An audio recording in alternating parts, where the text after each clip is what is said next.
I am going to start the show off with the most unimportant thing that everyone is talking about. Will Smith slapped Chris Rock in the face at the Oscars last night. He made a joke about Jada Pinkett Smith's shaved head and said something along the lines of, Jada, I'm looking forward to G.I. Jane 2. Apparently, she suffers from alopecia, and so Will Smith took the stage and bitch slapped Chris Rock and returned to his seat shouting, Keep my wife's name out of your fucking mouth. Not once, but twice.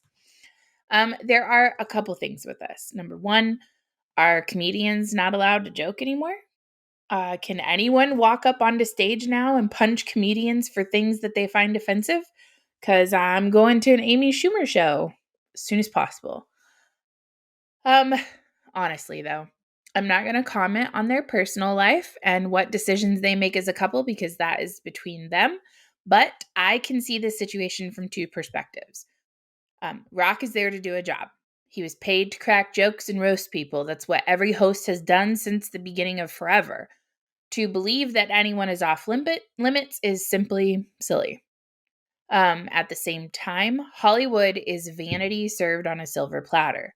Being dealt a blow as an older female actress with something like uncontrollable hair loss is less than desirable and most likely has a mental impact on her that Will has personally witnessed. Perhaps this is a reversion to the traditional days where people are all too comfortable saying things they have no business saying, and therefore the art of putting one in their place is making a comeback. The second thing is, was this even real? My personal opinion is that it was, but the questions being asked are, is this serving as a distraction from something more important? Is it to re-engage people to view future awards shows in hopes to catch a glimpse of another incident so that these people can continue to afford to pat one another on the back since advertisers are pulling out from an unwatched and uncared for program? That is to be determined. I don't know that we'll ever know the answer, but when you have actors acting, it's possible. Who knows? Russia warned the West on Friday that billing in rubles for billions of dollars of natural gas exports to Europe could be just days away. Putin said the West had declared economic war by freezing Russian assets, and so Russia saw no point in receiving dollars or euros for Russian exports anymore. And frankly, who can blame them? The Kremlin has ordered Gazprom, which is the world's largest gas company, supplies 40% of Europe's gas, to accept export payments in rubles and that it had 4 days left to work out how. Gas buyers have been seeking guidance on how they could get the rubles to make any such payments given the extent of the sanctions on Russia. Ruble payments are somewhere between very difficult and not possible at all for the majority of European buyers to organize, and certainly not at such short notice. That quote came from a gentleman named Jonathan Stern. If Gazprom insisted on ruble payments and stopped deliveries if payments were not made in rubles, then, in my view, this would be a violation of contract terms, Stern went on to say. Payments in rubles would shore up the Russian currency, which has plummeted since the sanctions. Meanwhile, Dutch gas prices, the European benchmark, have spiked due to concerns over whether countries will be willing or even able to pay in rubles. The Kremlin has refused to discuss just how far Putin could go with his bid to conduct trade in rubles. Russia is one of the world's top exporters in oil, gas, and metals, as I have mentioned numerous times, which are all largely priced and settled in US dollars. $320 billion a year in gas exports, to be exact. The German finance minister has advised that German energy providers not pay for Russian gas in rubles. Many importers have long-term contracts with Gazprom that stipulate the payment in either euros or US dollars. However, despite redoubling efforts to reduce their reliance on Russian gas, European consumers have very few short-term options for covering their gas needs elsewhere. What did they expect? to sanction Russia, and Russia be like, oh, okay, I'll keep dealing in the currency that you're not allowing me to do anything with once I receive it. And in addition to that, if you are a citizen in one of these European countries that's heavily dependent on Russian oil, I'd be really nervous when your energy minister or finance minister says, "Oh, nope, we're not going to be paying for that in rubles." And then what? Putin says, "Okay, cutting that spigot off. Enjoy freezing." Biden's job approval falls to the lowest level of his presidency amid war and inflation fears. Amid Europe's largest land war since World War II, 7 in 10 Americans expressed low confidence in President Biden's ability to deal with Russia's invasion of Ukraine. This was in an NBC News poll. 8 in 10 voiced worry that the war will increase gas prices and possibly involve nuclear weapons. What this poll says, so the Republican pollster, Bill McInturf, I think is how you say his name, he said, what this poll says is that President Biden and Democrats are headed for a catastrophic election. He conducted the survey with a Democratic pollster, Jeff Horwitz of Hart Research Associates. The poll was conducted March 18th through the 22nd, before the president's overseas trip, where he met with NATO allies, visited with U.S. troops in Poland, and delivered a major speech about Russia's war in Ukraine, which for some reason is being hailed as Biden's, like, I think fucking Vindman came out and he's like, this is the greatest speech. This will go down in history. Is like, I haven't even seen the speech. Not one teeny tiny clip, and that's probably for a reason. The erosion in Biden's approval rating has been across the board, especially among key demographic groups, including Black respondents. So from 64% approve in January to 62% now. Women, I gotta tell you guys, this made my heart a little warm when I read this one. From 51% approval to 44%. That's massive. Suburban white women are not happy as they drive their fucking kids to soccer practice and they're paying a fortune for it. Latinos from 48% to 39%. And independents from 36 to 32. You cannot get down to the low 40s in presidential approval unless you have strained your own base, McInturf, the GOP pollster, said. 71% of Americans said they believe the nation is headed on the wrong track, compared to 22% who said they believe it's headed in the right direction, which is unchanged from January's poll. Who are these 22% of these people? Who are these people who are like, oh yeah, heck yeah, we are so headed in the right direction? I want to meet them. Like, I really want to sit down and have a conversation with somebody who's looking around and saying, you know what, man, I just really feel good about things. Things are looking good. We are headed in the right direction. Starvation, inflation, all of these things. This just really, I'm feeling good about where we're going. I want to meet that person. Please find them, introduce me to them. I want to have a conversation. Saudi Aramco petroleum storage site hit by a Houthi attack. Yemen's Houthis said they launched attacks on Saudi energy facilities on Friday, and the Saudi-led coalition said that Aramco's petroleum products distribution station in Jeddah was hit, causing a fire in 2 storage tanks, but no casualties.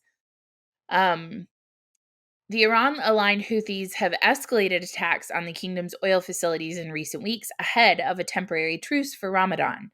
The coalition has repeatedly said it is exercising self-restraint in the face of the attacks, but launched a military operation in Yemen early on Saturday, saying it aimed to protect the global energy sources and ensure supply chains. The Saudi Energy Ministry said the kingdom strongly condemned the sabotage attacks, reiterating that it would not bear responsibility for any global oil supply disruptions resulting from such attacks. They also blame Iran for continuing to arm the Houthis, with ballistic missiles and advanced drones, stressing the attacks would lead to impacting the production capacity and ability to fulfill its obligations to global markets. Tehran, however, denies arming the Houthis. Secretary of State Antony Blinken condemned the attacks on Saudi Arabia and said the U.S. would continue to work with Iran to reestablish the Iran nuclear deal. To work with Riyadh to strengthen its defenses while working for a durable resolution to the conflict in Yemen. Our foreign policy is so all over the place. I sometimes get confused which country we're lying to about our commitment of support. This conflict has been widely seen as a proxy war between Saudi Arabia and Iran and has killed tens of thousands of people and pushed Yemen to the brink of famine. The Houthis say they are fighting a corrupt system and foreign aggression, and yet the world talks only about Chris Rock and Will Smith. Crude prices rose more than 1% to over $120 a barrel on Friday as traders reconciled the impact of the attack. The president of Lippo Oil Associates in Houston noted the Houthi attacks were becoming more frequent and the market was already shunning oil supplies and now has another thing to worry about, with Houthi attacks potentially impacting Saudi Arabia's production. The attack came just 5 days after the Houthi group fired missiles and drones at the Saudi energy and water desalination facilities, causing a temporary drop in output at a refinery. With global stockpiles at their lowest since 2014, analysts have said the market remained vulnerable to any supply shock. The Biden administration is considering another release of oil from the Strategic Petroleum Reserve that, if carried out, could be bigger than the sale of 30 million barrels earlier this month. The U.S. oil rig count, an early indicator of future output, rose 7 to 531 this week, which is the highest since April of 2020, as the government urged producers to boost output in the wake of Russia's invasion of Ukraine. Oh man, you guys, more oil coming out of our strategic reserve. Not a lot to be put back into it. A heat wave and snowfall. Why researchers are puzzled by Antarctica's recent weather. It's been a strange stretch for the icy desert at the bottom of the world. In mid-March, temperatures in parts of East Antarctica soared to 70 degrees. I can't talk. Soared to 70 degrees above average. It was high enough for researchers living there to brave the elements for a bare-chested group photo seen here. Comparably balmy temperatures, which reached around 10 degrees Fahrenheit, arrived courtesy of a history-making atmospheric river, a plume of concentrated moisture that flows through the sky. This one brought an incredible dump of snow in the inner reaches of the ice sheet, something quite rare for the area. At right around the same time, the Conger Ice Shelf, a hunk of ice similar to the size of Los Angeles, collapsed into the ocean. Researchers are scrambling to make sense of what happened. The surprising temperatures and moisture are already changing how they think about weather in Antarctica and raising questions about what impacts the continent could see if such a wild temperature swing had happened in summer or a warmer future. Jonathan Weil, or Will, I'm not sure how you say his name, because I never am, a postdoctoral researcher at the University of Grenoble-Alpes in France said, quote, "It was something we didn't think was possible in Antarctica. The magnitude of heat, especially in what should be the cold season. We've never seen the atmosphere behave like this over Antarctica. The collapse was teeny tiny by Antarctic standards and unlikely to have substantial impacts, but such events are incredibly rare in East Antarctica, which is generally more stable." My guess is, as we are continuing to see this push for climate change type policies, which we're going to move into that here in a second, you're going to see more articles like this where researchers are just so surprised that the earth is warming and things are happening. And I will say, though, the idea of being able to go outside in Antarctica and take your shirt off and hang out shirtless, that's probably a rarity. And mildly cool at the same time. Okay. Bill Gates, who he works on computers, right? Like he invented Windows. But now he is like the go-to man for vaccinations and other type things. I'm gonna have to edit this because I don't understand why everybody wants to listen to what Bill Gates has to say about things. But, I guess whatever. Bill Gates says rich nations should move to 100% synthetic beef.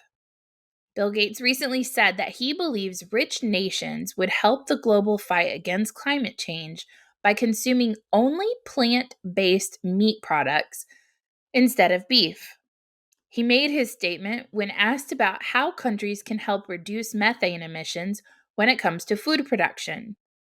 Quote, "You can get used to the taste difference, and the claim is they're going to make it taste even better over time. Guess what? I can just go eat a fucking steak and I don't have to worry about over time it tastes better. It tastes good the minute I bite into it." He went on to say impossible and beyond. Have a have a roadmap, a quality roadmap and cost roadmap that makes them totally competitive. As for scale today, they don't represent 1% of the meat in the world, but they're on their way. Eventually, that green premium is modest enough that you can sort of change the behavior of people or use regulation to totally shift the demand. So, for meat in the middle income and above countries, I do think it's possible. Did you hear that part in there where it says use regulation to totally shift the demand? You have someone who created a computer talking about utilizing force to make you eat something that you wouldn't normally voluntarily consume. Just food for thought on this Monday of everything yesterday, this morning. I love you guys. You take care. Have a wonderful day, and I will see you tomorrow morning. Mwah.